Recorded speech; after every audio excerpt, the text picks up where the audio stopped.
when you're an investor and you have a historical portfolio and these relationships, so seeing how people respond to like a negative environment. And I get a lot of energy from people who want to play offense or see opportunity in the chaos versus complaining. I had the chance to interview some of my favorite technology investor friends in December of 2022, where we talked about observations, predictions, or hot takes on the tech landscape looking forward in 2023. Each is a mini episode of 5 to 10 minutes. Our next featured guest is Semil Shah from Haystack. We talk about the changing landscape in startups, the cultural impact of Elon and Twitter, the product and protocol, and on Semil's idea for a 9-figure business. It was so much fun to catch up with an old friend. I hope you enjoy having a listen. And then when the new investment fund or like the next new person to invest in, I just feel like they're everywhere. I feel like the quality of founders we've met, if I look at the whole year and I just think about September, October, November, December, there's a stark difference. And that's corroborated by like a lot of other like peer seed investors where we just say, look, we may not get to work with all these people. We may make mistakes, but the base level quality has gone up. That's exciting. You know, we're making an investment now that's like pretty contested, fighting for an allocation. And this founder, like this is the right time for him to show his demo and product to the world. But I don't think he sat around thinking like, is the macro environment good for me? He's like, Right. now it's ready. And that's energizing. I assume it doesn't, it's not a fintech that needs a lot of debt to accomplish its goals. No, man. What Elon is showing at Twitter will have deep ramifications for all of us in the Bay Area. I don't think we fully grokked it yet. Well, what are the ramifications, or like what? I mean, the obvious one is headcount. I think the non-obvious one is just cultural. Like, I've been obsessed with the bid spotter auction thing that they're selling all the stuff in the office. I really love that because you and I have worked at startups and it's like there's 17 people in the back room of the startup and there's a fridge with like Coke. Right. And like chips. And like, that's it. There's not a espresso machine. I love that he's selling these like high-end espresso machines.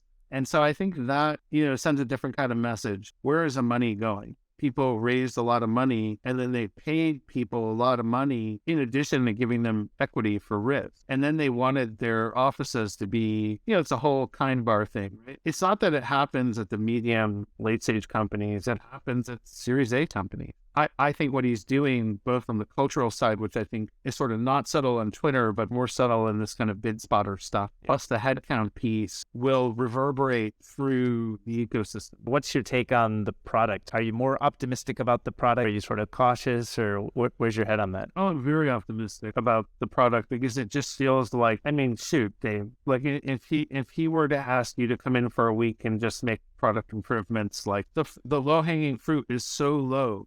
I think back to that, there was a very early Paul Graham post where he was talking about Twitter as a protocol that they discovered sort of by accident within this company. It was the first time I ever really thought about Twitter as really just a protocol on the internet. And it's unfortunate. Purists want it to be, right? Ecosystem. And, you know, Fred Wilson still writes about that, about it being a protocol for that and letting other people build on top and charging them for the ability to do that. I would personally love to see that. I don't think that will happen because it would be very difficult to recoup that value.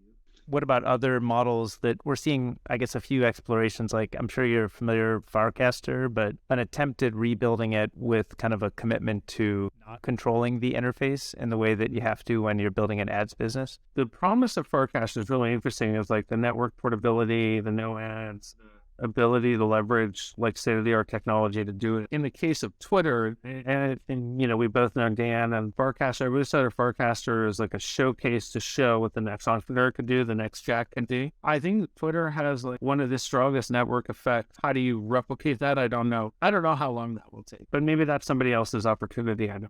I've been using Twitter now for 15 years. I've moved off and on of other networks all the time. I think this is just stuck. And could something pop up?